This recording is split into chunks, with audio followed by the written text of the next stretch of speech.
Vince. They're really cracking down on safety belts these days. What's up, officer? I'm giving you a ticket for committing an 811. Safety belt violation. Compliments of Barney Fife. We never wear safety belts. We're dummies. Weisenheimers. He gave us a ticket. Man's got to do what he's got to do.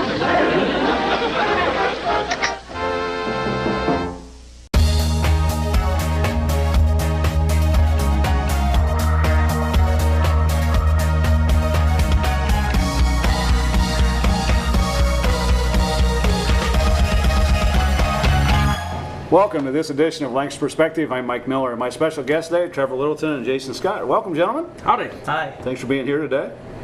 Long, tough summer for you. I know you're doing football now. Yeah, it's been a long, busy summer, but it's good. Jason, what are you doing besides, Jason's a firefighter for the city of Lancaster? Working and helping plan this compassion event. Fantastic.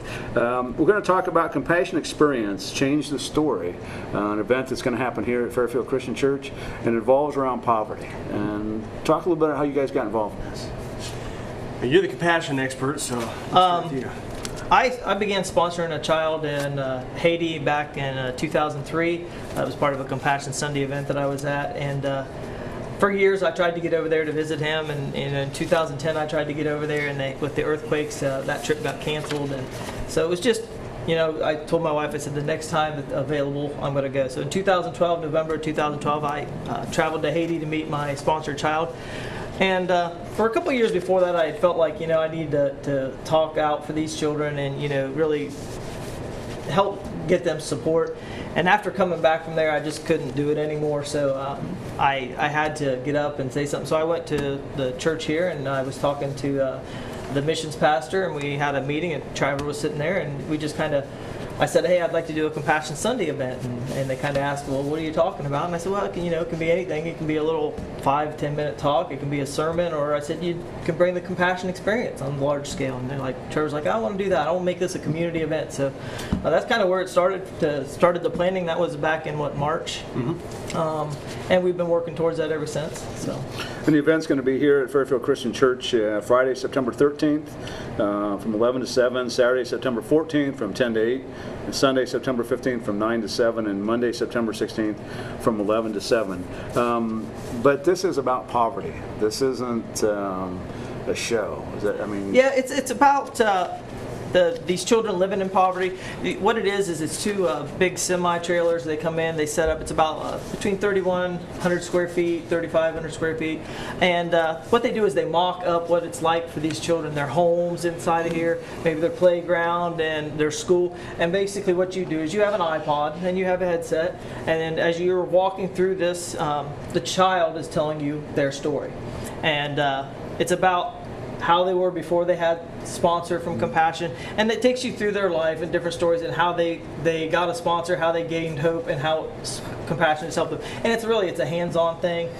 You can touch things, you hear sounds. It's real, as close as you can get to that experience without actually traveling to another country.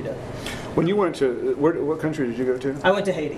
When you went to Haiti, what was your first reaction when you walked in, got off the plane, walked into the city? What was your first reaction? I'm not in America anymore. It's a lot different. Even the airport is different. Security is different. It's not like the airport you have here. You went in and it's one big room, and literally your bags come in and you're digging through with hundreds of other people that are coming in. If your bags even come in. If your bags. I even lost one of my bags. We're looking all over, and there was a large group of us that had traveled together, and I had one bag that was missing, and I ended up finding it clear over against the far wall of the airport. Somebody had somehow got it out and was clear over there, and that's where we ended up finding it. So. Wow. Yeah. Trevor, have you been involved in anything like this before? With Compassion, no. With Haiti, very much. I've been to Haiti a couple times, and I've done work. Shannon and I both done work in Haiti that we're hoping to carry over here. We're actually taking a group from FCC next June to Haiti, so it just seems like God keeps connecting all these dots for Haiti as a church. But what had happened was, Jason brought this here to us in March, and I was listening to him, listening to his heart. Our goal as a church is to fulfill the Great Commission, and we believe that that is to take, teach others as Christ has taught us, to begin locally. Jesus says, stay here in Judea, we'll go to Samaria and into the ends of the earth, and we believe that we should be making an impact both locally, we should be making an impact nationally, globally, etc. And really saw this as an opportunity to create a lot of awareness. And nothing big ever happens when you make excuses for it. And we could have looked at this and said, that's a big thing, but I just don't know if we have the time, and that's a really good event. I don't know if X, Y, and Z, whatever. Looking at it, we thought, you know what? Let's do this. Let's shoot big. Bring this in. It's only going to cost us our time, and it's taken a lot of time. But let's do it. Let's make it happen. Now, as a result of that, the end goal is to raise, hopefully, correct me, 350 sponsorships. Yeah, that's what we'd like to see, out of that. So. We're looking for 3,000 people or more. I mean, the more the better to go through this exhibit in the 4 days that it's open. But our target is we would like to see 350 sponsorships or more out of this. And there's no charge to go through this? No, it's a free event. It's a family event. It's really good for kids too. In fact, our kids from here at the school academy are going to go through it on Friday. Then there'll be some information that goes home to their families, and hopefully, as a family, they'll come back sometime during the weekend and go through it again as a family. Just give you some stats here about poverty and about compassion. About 1.4 billion people around the world live on less than $1.25 a day. 780 million people worldwide have no access to clean water. Every 3.6 seconds, one person dies of starvation, usually a child under the age of 5. And worldwide, 101 million children do not attend school. Now, I understand there's actually going to be 3 kids here? There's 3 different stories that you can go through, and as you go through the story, each story takes about 20 minutes. You only have to go through one, but if you want to experience them all, you can. But at the end we have kind of lucky to have Julian. She's going to be here. Her story is one of the ones featured in this exhibit. And I just found out this week that she's going to be able to be here. So if you're going down through her story, you'll be able to hear her tell you her story as she was as a child, and then get to meet her. And she graduated from Baylor University with a master's in social work. So her hopes is, I've been told, is to go back to her own country and help them. I'm just reading a little bit about her. She was introduced to child labor at the age of 6. Yeah. Wow, that's amazing. And that's one of the things when I was in Haiti that amazed me.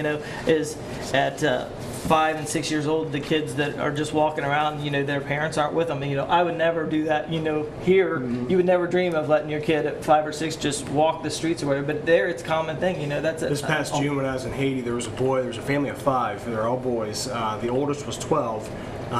Mom and dad were literally nowhere to be found whatsoever, and basically this 12-year-old was responsible for cooking for his brothers, watching out for everybody. The only way he could do that was climbing up in mango trees, bringing in mangoes, pretty much whatever fruit he could gather. He would try to go out and find whatever money he could, planting seeds or working in the garden or whatever. They were a very impoverished family, and sometimes their parents wouldn't even come home because they'd be out, looking for charcoal or farming or doing whatever. And one of the things about poverty that I try to tell people, I can bring back a picture from Haiti or from Thailand or from whatever country you would have out there. I can bring back, items, and there will be items at Compassion International. When you walk through the semi, there will be those things. I can bring someone here to talk to people. What you cannot replicate in America is the smell. Yeah. The smell of the inside of a home where you have several people, upwards of 7 to 10 people living in a home half the size of the studio we're filming this in. When you get that smell and you've experienced that, and the feeling of dirt and the feeling of moisture within the home, and just to touch, to see, hey, this is a bed and it's the only thing that can even fit in here, and the sheets and the film of dirt that's on that.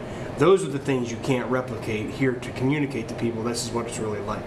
But when you're there and you're in those situations, you really get a sense of, poverty is not about the money, it's about the opportunity that's there, the ability to take care of something like that smell, to take care of something like a home or everything else. And so what we're doing with Compassion is it's not about money, it's about opportunity that we're trying to bring to people via food, via education, and everything else that would be there.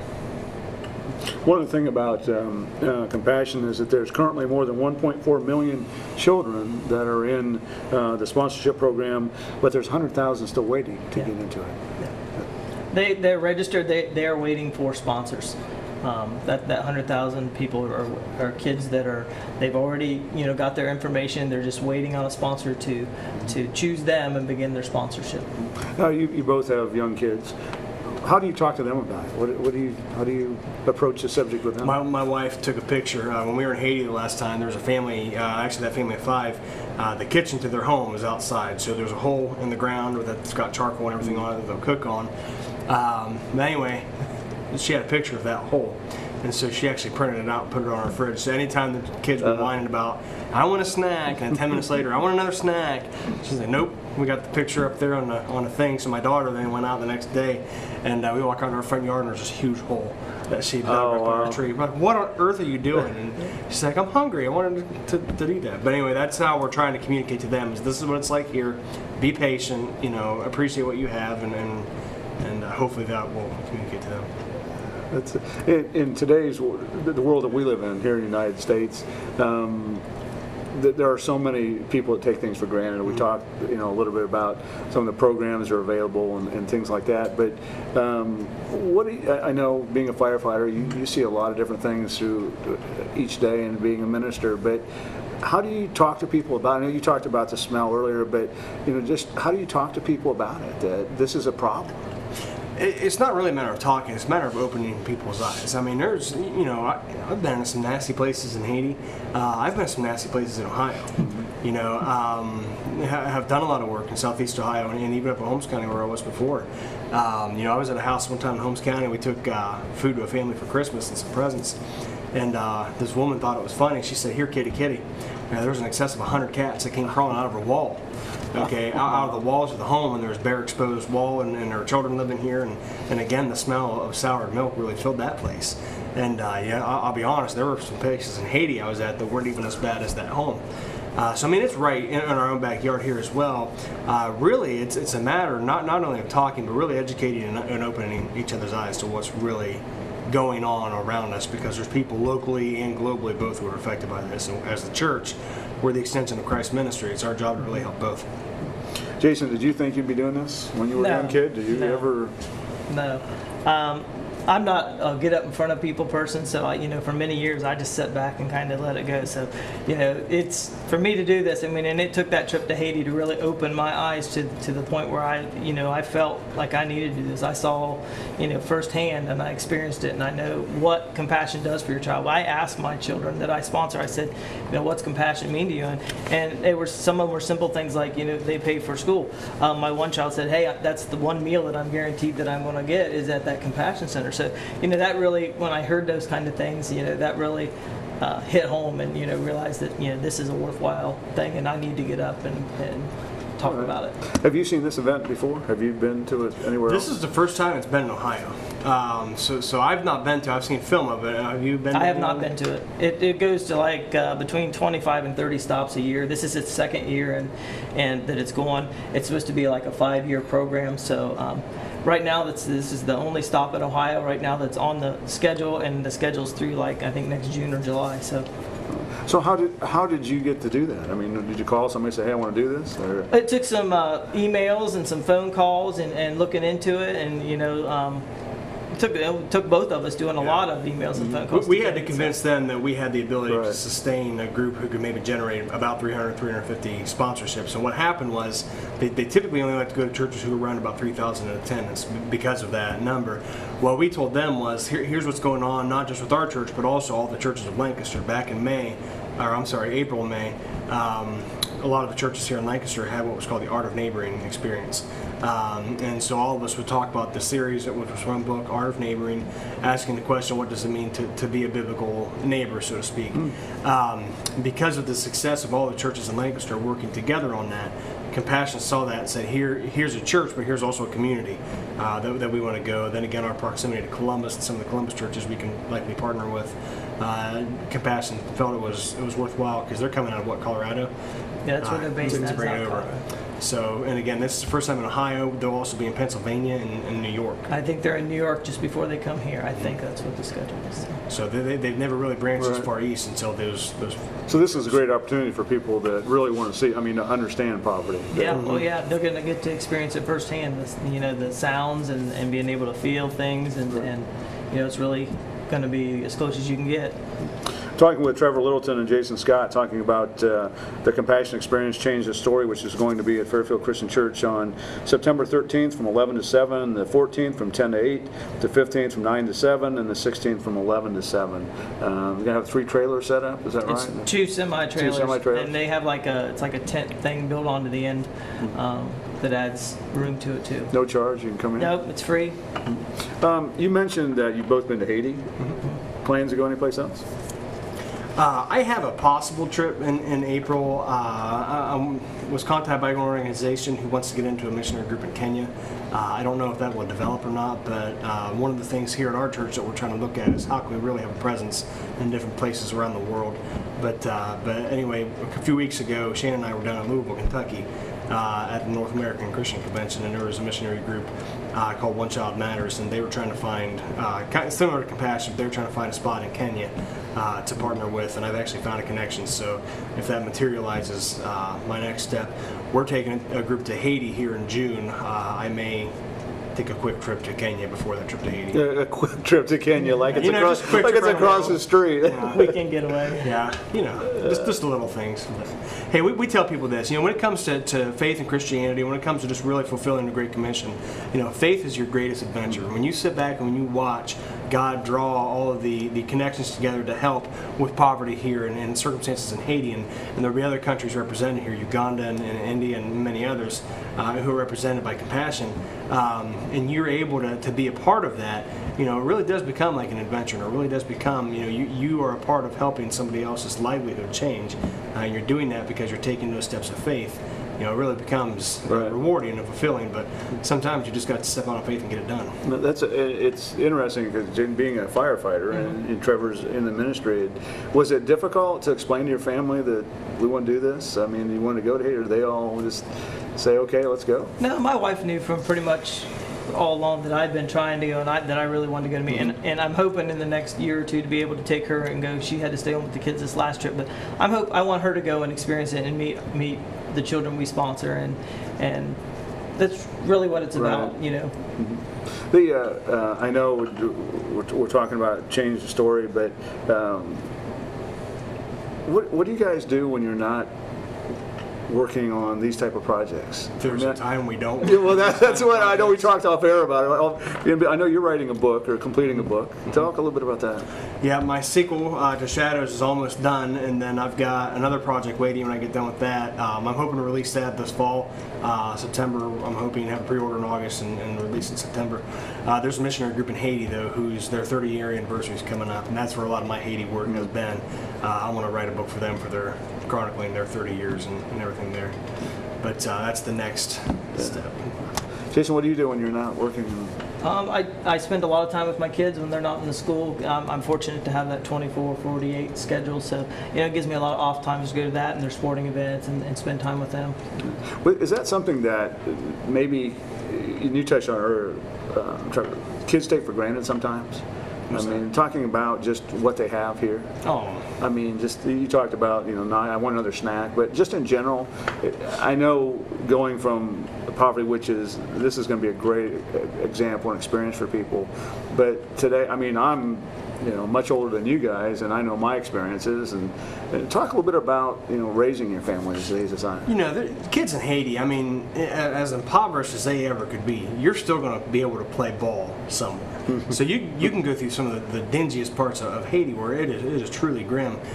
There's going to be a grass field somewhere where they're kicking a ball around, and you're going to see good athletes from there, and some of them even have opportunities to rise from that. I think of Pierre Garçon, now playing with the Washington Redskins. Yeah. He's from Haiti originally. There's quite a few gentlemen in soccer, Major League Soccer, or whatever that might be, who are from Haiti.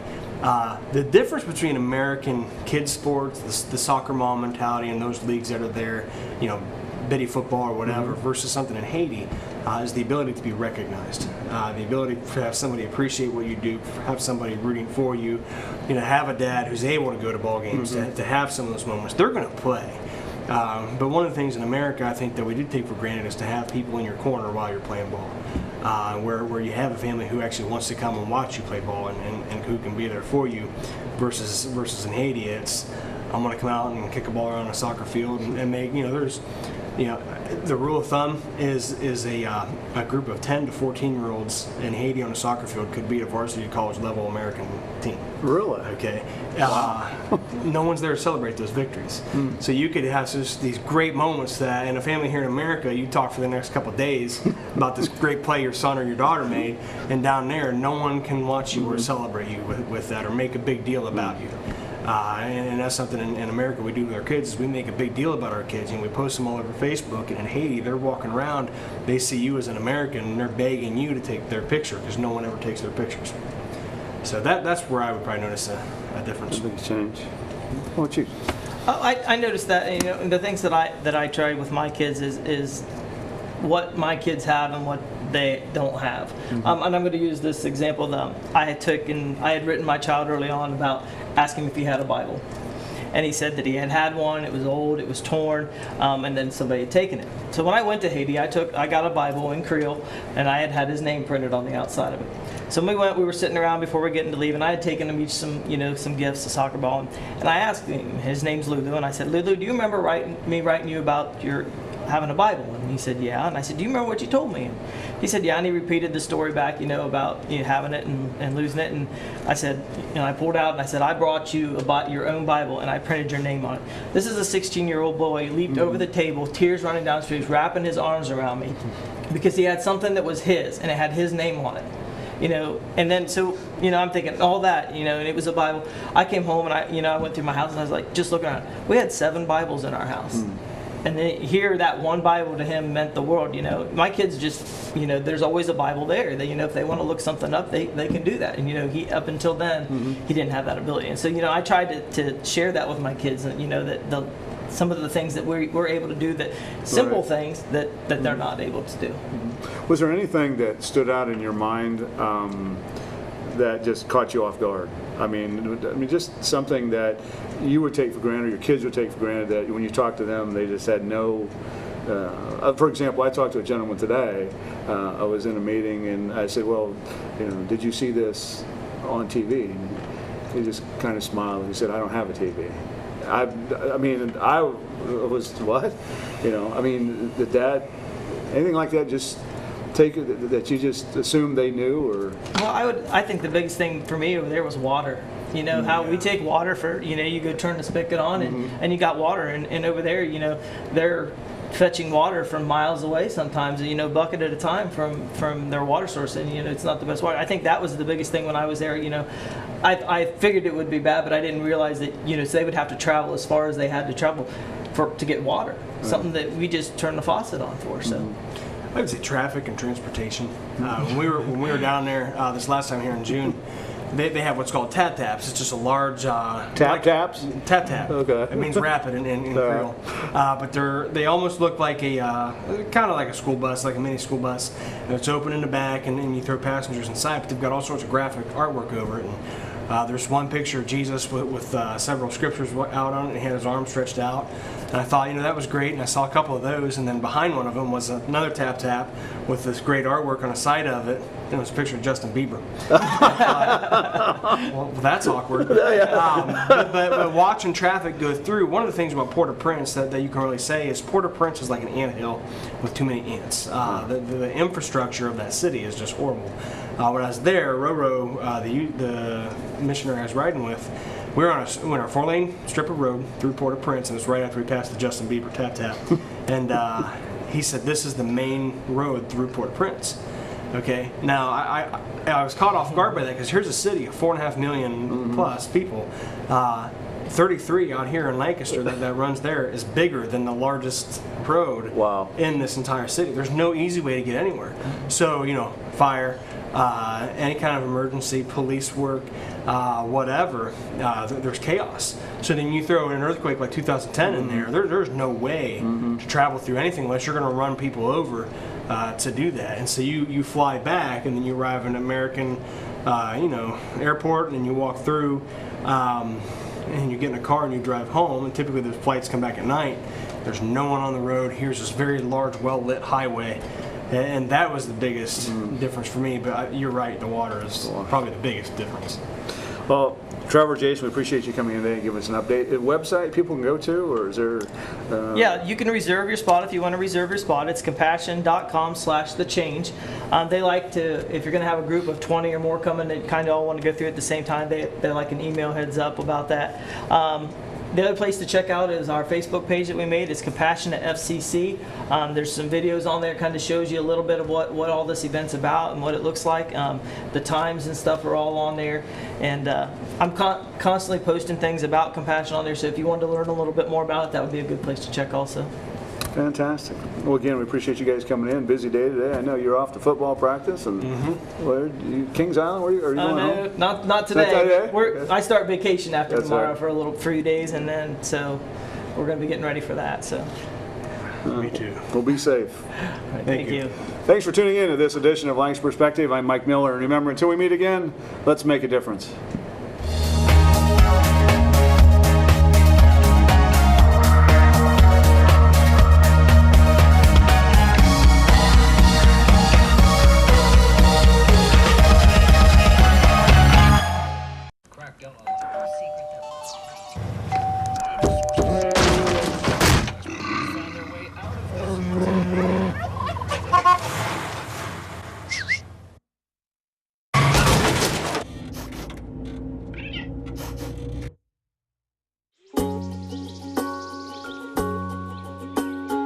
Getting closer to nature can get you closer to your family.